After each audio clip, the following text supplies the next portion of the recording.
This clip is brought to you by SaveWithConrad.com.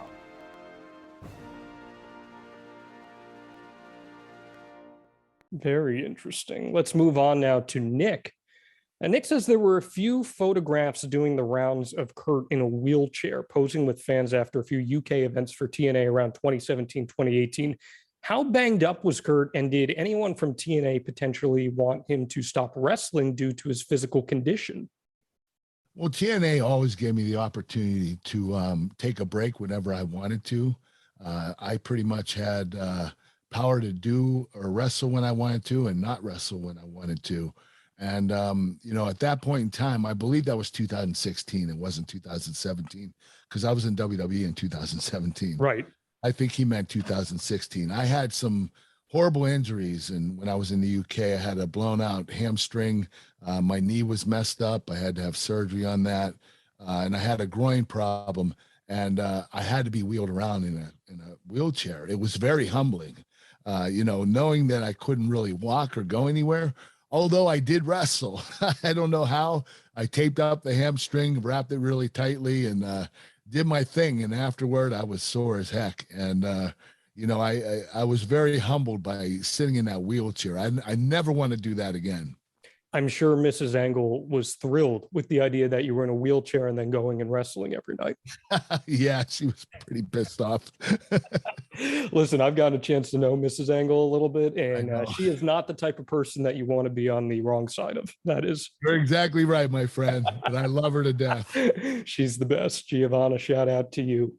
Bryant wants to know, was there ever any superstar that you pushed for TNA to hire while you were there? Now, obviously, there are contractual obligations that people need to fulfill and you can't tamper with, but was there anyone that you went to management and said, hey, you should go take a look at this person? No, I never recruited for WWE. I never tried to scout for them. I didn't think it was right. If anybody came to me for advice, I would give it to them. But if someone, you know, maybe someone might have called me and said, hey, what do you think of TNA?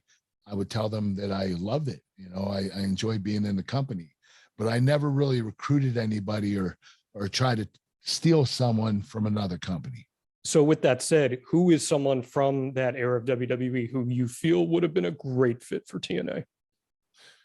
Gosh, Chris Jericho, Eddie Guerrero, you know, those guys, they would have carried the company on their backs, and they would have done extremely well. They've always done well, whether they were in WCW or WWE. Didn't matter. I mean, AEW now, look at Chris Jericho. He's still going. Amazing. As good as he's ever been. It's just unbelievable. But I think those two guys would have been really good for TNA. I totally agree with that. I think Chris Jericho would have been hilarious in the Main Event Mafia, adding a little bit of a flair to it. Hey, it's Conrad Thompson. Thanks for checking out the podcast here on YouTube.